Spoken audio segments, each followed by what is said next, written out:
Good morning. मैं are के श्रीवास्तव। आज के न्यूज़पेपर की इम्पोर्टेंट कटिंग्स और कुछ स्टैटिक जीके लेकर आपके सामने आया हूँ। आज के लिए सबसे इम्पोर्टेंट मुझे जो लगा, चूँकि आज 20 तारीख है, तो कल यानी 19 दिसंबर को भारत में गोवा मुक्ति दिवस के रूप में, गोवा लिबरेशन डे के रूप में मनाया जाता है। अब सबको पता होगा, पुर्तगीज जो एक ऐसी पश्चिम शक्ति थी जो भारत में सबसे पहले आई और सबसे पीछे गई।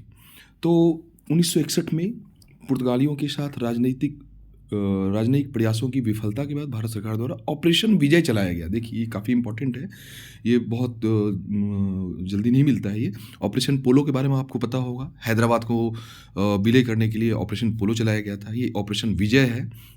तो ऑपरेशन विजय के द्वारा 19 दिसंबर को गोवा, दमन और दीव को भारत के मुख्य भूमि के साथ मिला लिया गया। यहाँ ध्यान रखना है, उसमें गोवा, दमन और दीव एक साथ थे। फिर 30 मई 1987 को इस क्षेत्र का विभाजन हुआ और गोवा का गठन हुआ तथा दमन और दीव को केंद्र शासित प्रदेश बनाया गया और इस तरह से गोवा भारत का 25वां राज्य बना।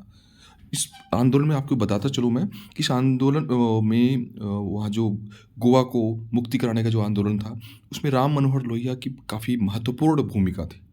अगली कटिंग की ओर चलते हैं हम लोग। जैव विविधता पर हुआ ऐतिहासिक समझौता।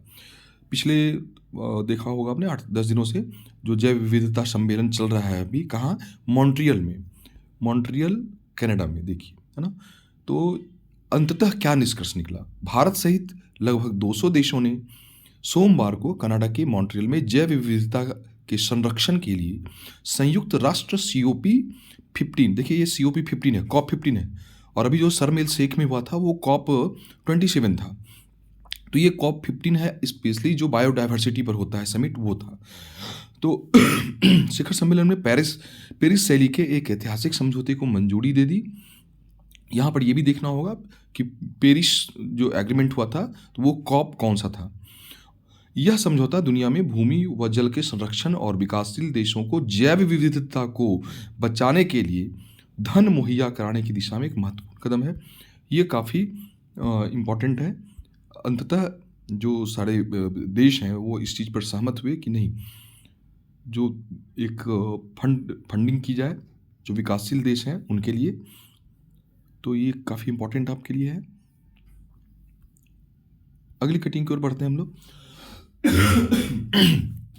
देखिए, एक और है, कल राज्यसभा में, अभी संसद का शीतकालीन सत्र चल रहा है, तो राज्यसभा में 2 बातें कल इम्पोर्टेंट आई आपके लिए। एक तो इस्पात मंत्रालय ने बताया कि भारत दुनिया का दूसरा सबसे बड़ा स्टील प्रोड्यूसिंग कंट्री बन गया है, इस्पात का दूसरा सबसे बड़ा उत्पादक देश बन गया है। और इस मामले में भारत दुनिया में सबसे पहला स्थान किसका है? चीन का है, और दूसरा स्थान भारत का है, तीसरा स्थान जापान का है। तो कम से कम क्रम भी कई बार आ जाता है कि ऑर्डर में आपको देने के लिए आ जाता है, तो ध्यान रखेंगे इसमें। पहली रैंकिंग मैंने किसकी बताई? पहली रैंकिंग मैंने बताई चाइना की, चाइना। दूसरी रैंकिंग हो गई इंडिया की, और तीसरी रैंकिंग हो गई जापान की। लेकिन ध्यान रखेंगे, अभी चाइना को सरपास करना काफ़ी अभी कठिन काम है, क्योंकि जो इंडिया का कल जो ज्योतिराज सिंधिया साहब ने जो राज्यसभा में आंकड़े रखे, तो भारत का जो स्टील प्रोडक्शन है वो 120 है, 120 मिलियन, और 120 है, और जो चाइना है उसका आपसे लगभग 10 गुना ज़्यादा है, 10 गुना। तो अभी भारत को समय लगेगा थोड़ा पीछे करने में। एक और चीज़, 2070 तक कार्बन उत्सर्जन को शून्य बनाने के लिए भारत प्रतिबद्ध है। 2070 तक, ये याद रखेंगे, जीरो नेट एमिशन का जो टारगेट हमारे प्रधानमंत्री ने कई अंतर्राष्ट्रीय मंचों पर कहा है, जीरो नेट एमिशन, कि हमारा जो भारत का हम लोग जो इमिशन का लक्ष्य है उसको हम लोग कब तक रखा गया है जरा बताएं। तो ये रखा गया है 2070 तक, 2070 तक भारत ने आधिकारिक रूप से कहा है कि 2070 तक हम अपने देश में जो प्रदूषण उसको जीरो लेवल तक ले आएंगे। अगली कटिंग की ओर बढ़ते हैं। अगली कटिंग है, गुजरात के नवनिर्वाचित 182 विधायकों ने शपथ ली। अब शपथ ली तो ये आपके किसी काम का है नहीं। यहाँ पर मैंने यहाँ पर इसलिए लगाया है कि जो पिछले 3-4 महीनों में जिन स्टेट्स में असेंबली इलेक्शंस हुए हैं, तो वहाँ पर जो मुख्यमंत्री बने हैं और जितनी विधानसभा सीटें हैं, तो कई बार आपसे पूछ दिया जाता है कि कितनी विधानसभा सीटें हैं वहाँ पर। 182 विधानसभा सीटें हैं। मुख्यमंत्री कौन बने हैं? मुख्यमंत्री भूपेंद्र पटेल। अगली कटिंग मैंने निकाली है, उड़ान योजना के तहत करीब, उड़ान स्कीम है, आप सबको पता होगा। उड़ान योजना के तहत करीब 1.1 लोगों ने यात्रा की। ये आंकड़ा आपके लिए कोई मायने नहीं रखता है, बस उड़ान योजना का संबंध किससे है और उड़ान योजना कब शुरू की गई। तो उड़ान योजना यानी इसकी फुल फॉर्म क्या होता है उड़ान का? उड़े देश का आम नागरिक।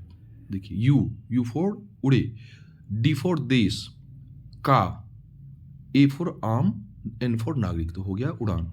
तो उड़ान योजना के तहत नागर विमानन मंत्री ज्योतिराज सिंधिया ने राज्यसभा में प्रश्नकाल के दौरान पूरक सवालों के जवाब में यह जानकारी दी।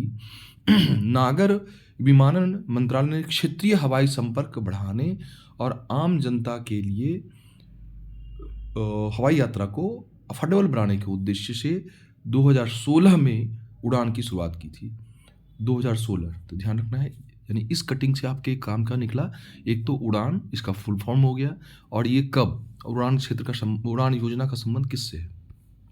अगली कटिंग है, इंडिया भारत की सरगम कौशल हैं, तो इन्होंने मिसेज वर्ल्ड 2022 कल जीता है। तो ये भी आपके लिए काफ़ी इंपॉर्टेंट है, तो ध्यान रखेंगे इनको। सरगम कौशल।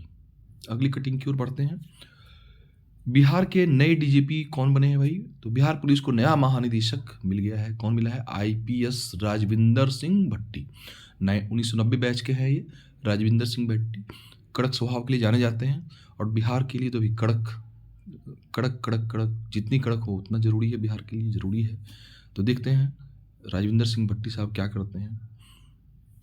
नेक्स्ट, अच्छा, पद संभालते ही डीजीपी आरएस भट्टी ने कहा, अपराध रोकने के लिए होंगे हर संभव प्रयास। चलो, कम से कम ब्यूरोक्रेट हैं, तो इन्होंने माना कम से कम कि हाँ, अपराध है बिहार में, और पहली प्राथमिकता मेरी अपराध को रोकना है। नेक्स्ट, नायक मेस्सी के लिए मुड़ा जैन सैलाब। ये अर्जेंटीना के ब्यूनस आयर्स की तस्वीरें हैं। तो स्वाभाविक है, फुटबॉल का जिस तरह हमारे यहाँ तेंदुलकर को भगवान माना जाता है, इसी तरह से वहाँ मैराडोना और मेसी को माना जाता है। हमारे यहाँ जिस तरह क्रिकेट का खुमार होता है, वहाँ फुटबॉल का होता है, तो स्वाभाविक ही है ये। लेकिन मेस्सी, देखिए एक बात है ना, अब अभी तो भाई मेस्सी के चलते नहीं, पूरी टीम ने खेला उस दिन। हालांकि पेनल्टी में अपना जो इनकी पारी थी, एक गोल इन्होंने किया मेस्सी ने, तो मेस्सी पर सबका ध्यान है। लेकिन एक फुटबॉल का खिलाड़ी ऐसा है, देखिए ये फ्रांस की उस दिन जो मैच हो रहा था, अगर आपने देखा होगा, तो फ्रांस को शुरू में अर्जेंटीना जिस तरह से 2-0 की बढ़त बनाए हुए था, और जिस तरह से इन्होंने फ्रांस को 2 गोल दाग करके, और जिस तरह से इन्होंने बाजी को पलट दिया था लगभग, तो मानना पड़ेगा इनकी ऊर्जा। और अभी कितना इनकी 21-22 वर्ष उम्र है, तो मेसी तो अब जा रहे हैं और ये अभी आ रहे हैं, तो इनका नाम ध्यान रखेंगे। और 3 गोल उन्होंने किया, हैट्रिक किया उन्होंने, 2 गोल, और फिर पेनाल्टी शूटआउट में 1 गोल किया इन्होंने। तो और सर्वाधिक गोल भी इन्होंने किया है, गोल्डन बूट भी इनको मिला है। तो इनका नाम ज़रा बता दें आप लोग ग्रुप में, मुझे अच्छा लगेगा, ज़रा इनका नाम बता दें कि इनका नाम क्या है। और नेक्स्ट कटिंग मैंने लगाई है, India becomes second largest steel producer in world. Scindia ने जो कल पार्लियामेंट में कहा है, फिर से वही कटिंग है।